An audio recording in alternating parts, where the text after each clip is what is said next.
Eu tô...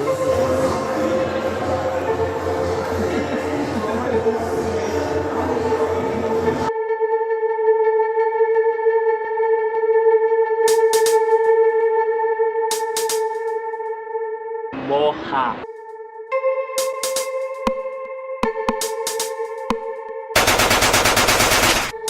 Eu não vou morrer, eu não vou morrer, eu não vou morrer. Viva, viva, viva, viva em pleno mar morto. Eu não vou morrer. Viva, viva, viva, viva em pleno mar morto. Desacuenda! Eu me chamo Liz, Liz Paraíso, tenho 24 anos, nasci em Campo Grande, que é um bairro da Zona Oeste do Rio de Janeiro, a periferia, e, enfim, faço graduação em teatro na Universidade Federal do Estado do Rio de Janeiro, no Rio. Só que quando eu comecei a estudar lá, eu comecei também simultaneamente a fazer um curso de artes visuais no Parque Lage, que é uma escola de arte contemporânea que tem na Zona Sul do Rio de Janeiro. E a partir de então eu comecei a fazer os meus trabalhos plásticos pessoais, assim, que foram sempre uma forma de...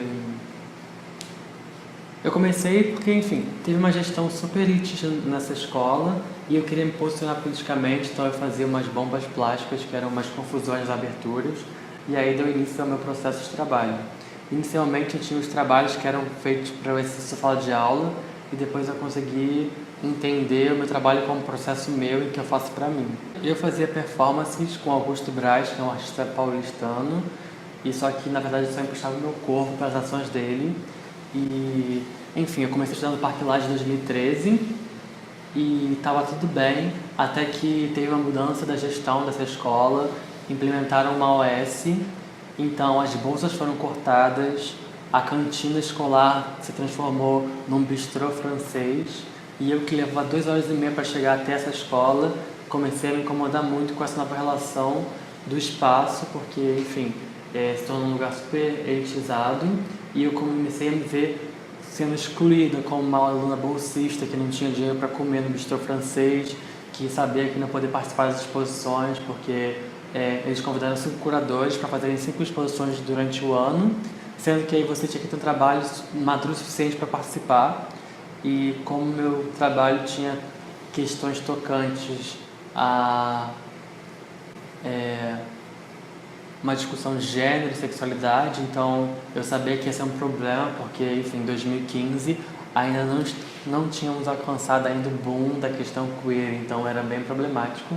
Então eu fiz um trabalho que foram 35 fotos do meu cu aberto e cada mão tinha uma cor de esmalte diferente, coloquei no banheiro e foi assim que comecei. Eu comecei como com intervenções extraoficiais que borravam esse lugar do que é ou não oficial. E aí teve uma grande repercussão, saindo das artes, uma revista de arte, e me ameaçaram de mandar embora, porque eu sempre tive que trabalhar como mediadora para me sustentar. E enfim, e aí eu fiquei muito irritada, porque, enfim, uma escola que fez um livro que se diz Escola Livre não podia ter uma intervenção não comunicada. Então eu resolvi fazer uma zine depois. E aí, depois dessa zine, era meio que uma comparação entre a gestão da Lisete, que era a diretora da escola, com o do Gershman, que foi o cara que criou o Parque Lage, e denunciei o bistrô, denunciei que as faxineiras estavam escondidas atrás das cavalariças, que é o espaço expositivo do Parque Lage, e aí me mandaram embora, e aí depois eu invadi a galeria de calcinha, fiz um trabalho que eu coloco vários papéis, assim. Enfim, e assim eu virei uma fofoca no meio das artes visuais do Rio de Janeiro e comecei a trabalhar e surgiram convites também, mas inicialmente meu trabalho, inicialmente não, acho que até hoje ele funciona como uma tática de guerrilha, assim, de meio que hackear esses espaços como um vírus, usar a própria estrutura para me existir.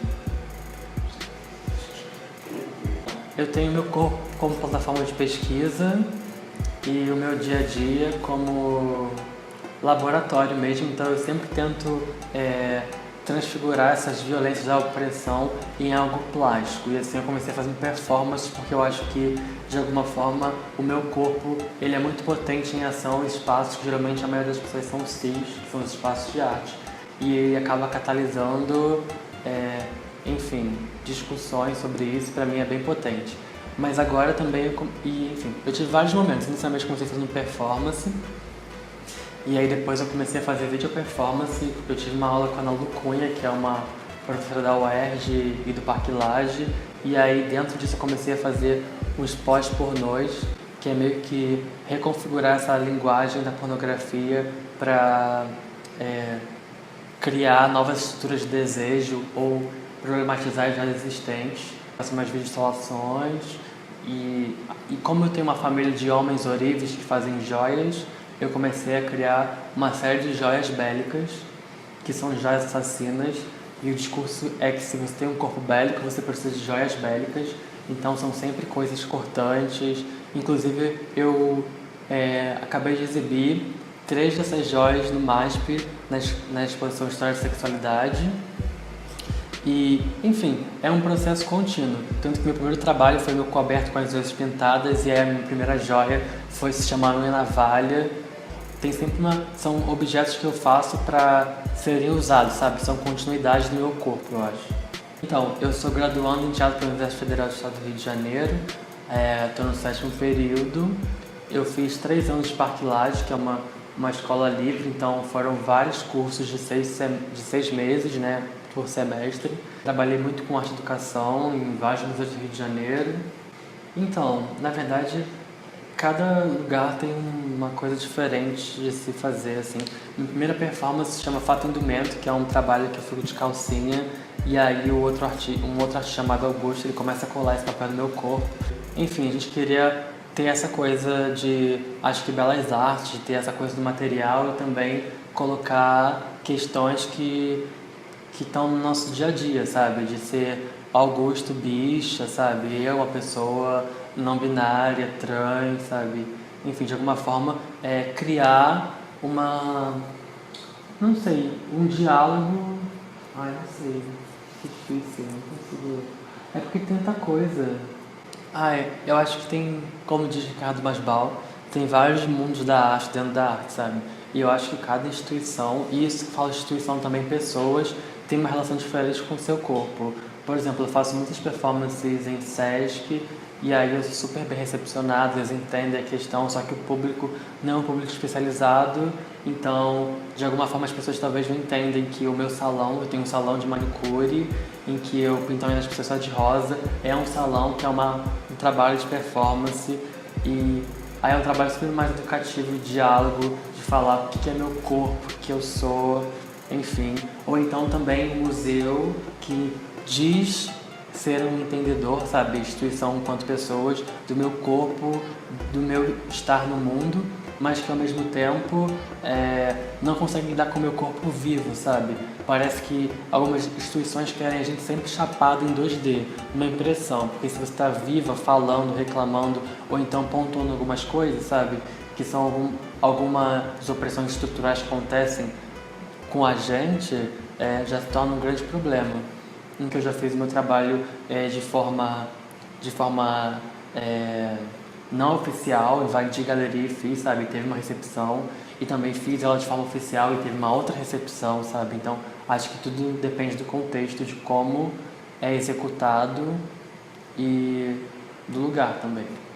Eu faço espaços de galeria de arte, já fiz também na rua, mas aí foram mais experimentações, assim, de um outro momento do meu trabalho. Mas já fiz também convidado e optei por fazer na rua, porque eu acho que tem uma recepção mais legal, assim, sabe? Porque aí as pessoas não sabem mais o que é arte, o que não é arte, se aquilo é uma performance, o que é aquilo. Então acho que pode ser um dado legal também pra eu que estou fazendo isso, sabe? Mas assim, atualmente eu tenho feito mais em espaços de galeria. Eu gosto muito da Jota Mombassa, que é uma ensaísta que escreve dentro de uma perspectiva decolonial, ainda mais que eu estou num lugar de meio termo, sabe? Porque eu não sou nem o estereótipo de um homem, nem o estereótipo de uma mulher, Eu também não sou uma pessoa negra retinta, nem uma pessoa branca, então acho que é um ensaísta que me contempla muito, assim, porque tem falas sobre isso. Também gosto muito do... Tem uma trans do sul, que é a Ellie Bernardini. Ela tem uma coisa bem legal também, ela faz umas performances em que ela fica parada no museu e ela tem que ser observada, né? E ela sempre fala sobre essa coisa de como a passabilidade ou então a riqueza e o lugar dela ser branca de alguma forma tem uma outra relação com o corpo dela, sabe? Então acho que ela expõe também isso e mostra como, na verdade, esse lugar da arte meio que revela a situação, né? Tem uma jovem artista que chama Agripina Manhattan também, que eu gosto muito. Enfim, que ela faz também umas performances que eu acho bem interessantes, assim.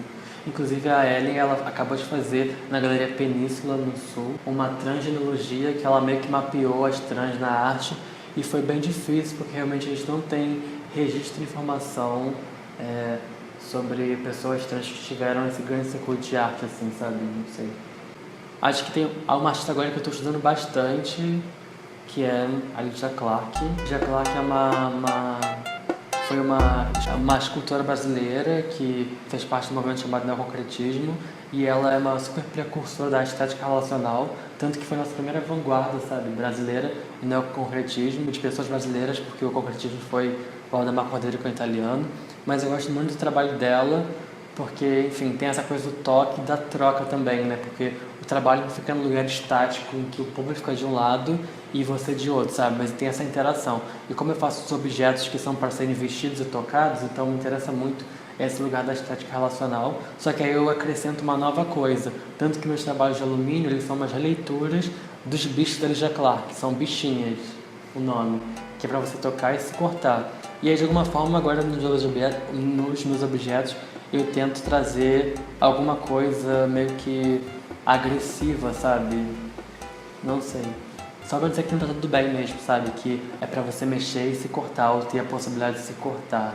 Não sei, de alguma forma trazer nessa agressividade dos objetos a urgência que meu corpo tem no dia a dia. Na minha concepção, o corpo não branco, não cis, está sempre sendo dissecado. Para mim, todos os museus são museus desses corpos dissecados. Desde Picasso, nunca teve na África, mas ter feito várias pinturas de uma máscara, até hoje. Temos N exemplos. Bárbara Wagner, que fez a pobreza. Jonathan Andrade, que vende um trabalho por R$100.000 de corpos negros sendo branco. Ou então Regina Medeiros, que também super tem um trabalho sobre o corpo trans. E a minha questão é... E a pessoa trans, quando chega nesses espaços de arte, será que ela tem a mesma receptividade, sabe? Não, não tem. Porque esses corpos só têm voz a partir de um corpo cis, sabe? E acho que essa é a questão que tem que ser vista. Porque se você realmente tem interesse em dar representatividade a pessoas trans, então pense na qualidade de vida delas, sabe? Empregabilidade, eu acho que é a palavra mais importante. Porque enquanto um trabalho de arte que tem esse corpo fetichizado no lugar, está sendo vendido por muito dinheiro, sabe? Essas pessoas estão morrendo, essas pessoas não têm acesso a esse lugar. A pessoa trans ao vivo num espaço de arte, ela é super maltratada, mal olhada, sabe? O tempo todo. Enfim, então acho que é muito hipócrita, na verdade, esse interesse por esses corpos, porque não tem um interesse real na qualidade de vida dessas pessoas, sabe? Mesmo esse lugar de um museu da branquitude que disseca o outro, que não é o corpo dele. E realmente tem que haver uma reivindicação, sabe? Porque até quando a gente vai ter voz por outras pessoas, sabe? Assim, a maioria das pessoas trans que eu conheço, elas estão no lugar da prostituição, sabe? E também conheço trans que fazem outras coisas, mas a realidade é que a maioria das trans estão no lugar de prostituição.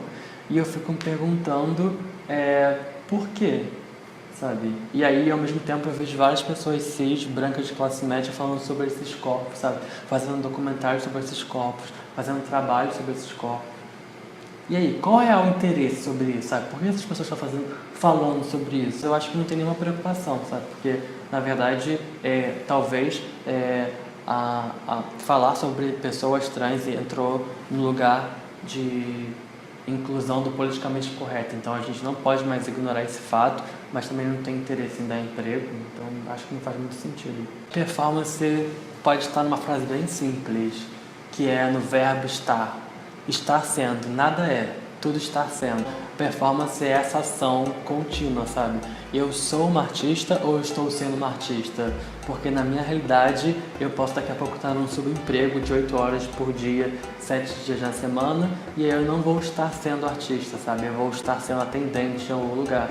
Então eu vejo muito isso, sabe? Eu sou uma mulher, uma bicha trans, ou eu estou sendo, sabe? Porque na verdade o gênero também está no lugar do performativo, sabe? Então eu acho que eu entendo performance como isso, que é um lugar muito mais geral, sei lá, de trabalho ou de ser e estar sendo. Na verdade, a gente teve 12 anos de governo de esquerda em que o Enem enegreceu a universidade, colocou vários corpos dissidentes ali dentro, sabe? Porque de alguma forma a universidade sempre foi um lugar higienizado de classe média branca e é isso, né? Esses corpos estão lá, então existem violências simbólicas de todos os lados, tanto os alunos entrando como os professores não sabem lidar com isso. Para mim é muito claro que alguns professores não sabem lidar com o meu corpo, sabe? E aí eu fico pensando, por que eu não tenho uma sensação de pertencimento nesse espaço? Será que realmente eu estou com algum problema ou não? E hoje, agora, tenho muito mais lucidez para entender que não, que na verdade eu tenho uma bibliografia extremamente eurocêntrica, e no sentido de que eu fico 6 meses de um semestre na universidade sem ver um corpo que seja um corpo que seja parecido com o meu no slide, sabe? E aí eu fico me perguntando, nossa, eu estou aqui no Rio de Janeiro estudando uma graduação para dar aula no colégio municipal estadual e eu estou estudando 6 meses de indumentária do século XVI, pessoas europeias, isso não faz nenhum sentido, sabe? E eu fico pensando como a universidade está sucateada. E não só isso, sabe? Até também os exercícios, como eu faço licenciatura, a gente tem uma série de jogos para ensinar as crianças a fazerem teatro e tem jogos que tem um cunho evolutivo, que você começa como uma ameba e depois tem que escolher se você é um homem ou uma mulher, um super-homem ou uma super-mulher, sabe? Sempre uma lógica binária, sabe? Então eu acho que isso tem que ser repensado também, porque é super agressivo pro meu corpo. Nessa aula que eu tive esse jogo, eu não consegui fazer, só comecei a chorar, sabe? Não tenho cuidado de pensar a subjetividade desses corpos que não trabalham numa lógica binária. É simplesmente isso. E aí se você vai na biblioteca da universidade, assim, tem material sobre teoria queer feminista, mas, enfim, não sei para que está lá, porque os professores mesmo, eles não sabem nem o que é queer em 2017, sabe? 2018. Não sei, então, qual o sentido. Talvez a galeria da teoria do teatro tenha mais acesso à informação e tenha reivindicado esses livros, mas é isso, para mim, a universidade pública no Brasil é uma instituição falida, porque ela realmente não sabe lidar com os novos corpos que estão habitando nesses lugares, assim. Então, acho que isso tem que ser repensado e as próprias pessoas no lugar da hierarquia da academia têm que olhar o seu lugar de poder e privilégio, sabe? E ter uma determinada empatia e entender também que se alguns corpos são, nesse lugar, agressivos, é justamente pelas violências simbólicas que eles recebem o tempo todo. Porque cada corpo tem uma urgência de vida aqui na Terra, sabe? E eu posso ser morta muito mais fácil do que uma pessoa branca cis da academia. E é isso, sabe? E talvez a gente comece a articular de forma mais urgente as questões que têm que ser ditas. Porque para mim o ambiente da academia é um lugar muito hostil, sabe? No sentido de que não existe um diálogo horizontal ou então um processo colaborativo de informação e construção, porque além dos livros eu tenho uma memória do meu corpo e essa memória do meu corpo ela tem que ser compartilhada também na academia, então eu preciso que algumas pessoas escutem, sabe, porque a memória do meu corpo só eu tenho e eu acho que tem essa dificuldade desse lugar de diálogo, assim.